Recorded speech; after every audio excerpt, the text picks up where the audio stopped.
چھوٹا بینی بڑا ڈرائیور۔ شونا کٹ کے ناظرین، اگر آپ چینل پر نئے ہیں تو چینل کو سبسکرائب کر لیں تاکہ آپ کو آنے والی ہر نئی اور خوبصورت کہانی یوں ہی ملتی رہے۔ ایک زمانے کی بات ہے، لاہور کے خوبصورت شہر میں ایک چھوٹا سا بس ڈرائیور رہتا تھا۔ اس کا نام بینی تھا۔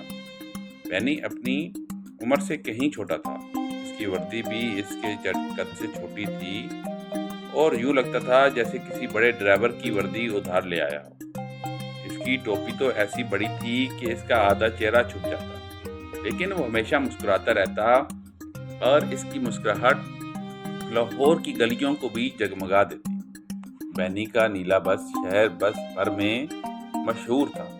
وہ روز صبح سویرے ہی اپنی بس کو دھو کر چمکا دیتا اور اس پر چھوٹے چھوٹے ستارے اور گلاب کے سٹکر لگاتا۔ اس کا بس نہ صرف رنگ برنگا تھا بلکہ اس کے اندر بھی جادوئی سفر کا ماحول تھا۔ شہر کے ہر کونے سے مسافر اس کے بس میں بیٹھتے اور بیٹھنے کے لیے بےتاب رہتے۔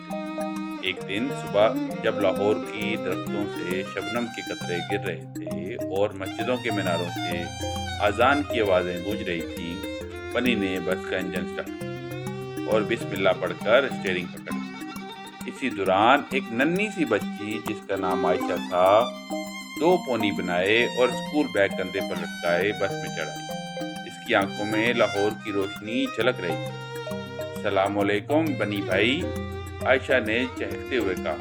وعلیکم السلام عائشہ بیٹا، آج ہم لاہور کی ایک خاص سیر کرنے والے ہیں، بنی نے مسکرا کر کہا۔ عائشہ خوشی سے اچھل پڑی۔ خاص سیر؟ وہ کیسی؟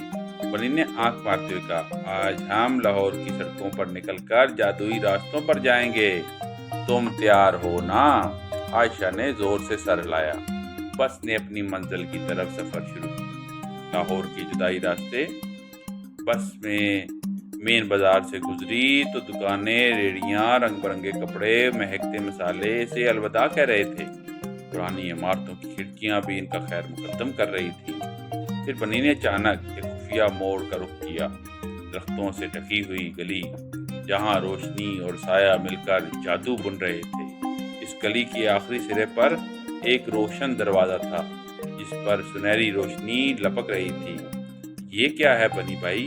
عائشہ نے حیرت سے کہا۔ یہ لاہور کا جادوئی دروازہ ہے، جہاں داخل ہوتے ہی سب کچھ بدل جاتا ہے، بنی نے کہا اور دروازے کے پار بس دوہرا دی۔ جو ہی بس نے دروازہ عبور کیا، لاہور کی گلیاں جیسے کسی اور دنیا میں بدل گئیں۔ درخت باتیں کر رہے تھے، پرندے گیت گا رہے تھے اور نہریں شوق رنگوں میں بہہ رہی تھیں۔ جادوئی جنگل کا راز بس ایک کھلے میدان میں رکی، جہاں نہر کے کنارے ایک قدیم برگد کے درخت کا پیڑ تھا۔ درخت کی شاخیں پر سنہری لالٹینیں لٹک رہی تھی۔ آؤ، یہاں کچھ خاص ہے، بنی نے بس سے اترتے ہوئے کہا۔ عائشہ بھی نیچے اتری۔ بنی درخت کے نیچے ایک ننھی پری نظر آئی جس کے پروں پر چمکدار ستارے لگے ہوئے تھے۔ میں ہوں اس جادوئی جنگل کی رکھوالی، پری نے مسکرا کر کہا۔ بنی نے اپنے مسافروں کو اس خوبصورت جگہ پر لاتے ہیں، اس لیے آپ کو ایک نام دینا چاہتی ہوں۔ پری نے جادوئی چھڑی سے اشارہ کیا اور ایک چھوٹا سا خوبصورت پیکٹ بنی کے ہاتھ میں آ گیا۔ یہ کیا ہے؟ عائشہ نے پوچھا۔ یہ ایک سچائی کا تحفہ ہے جو تمہیں ہمیشہ یاد دلائے گا کہ ایمانداری اور دوستی کی قدر کرنی چاہیے، پری نے جواب دیا۔ لاہور کی گلیوں میں واپسی۔ تحفہ لینے کے بعد بنی اور عائشہ نے دوبارہ بس میں بیٹھ کر لاہور کی گلیوں کا رخ کیا۔ واپسی کے سفر میں بنی نے عائشہ کو بتایا، جب ہم ایمانداری سے کام لیتے ہیں تو لاہور کے ہر درخت، ہر پرندہ، ہر دریا ہمیں دعائیں دیتا ہے۔ عائشہ نے کہا۔ بنی بھائی، میں وعدہ کرتی ہوں ہمیشہ سچ بولوں گی اور سب کا خیال رکھوں گی، بنی نے مسکرا کر کہا۔ شاباش بیٹا، یہی تو اصل جادو ہے۔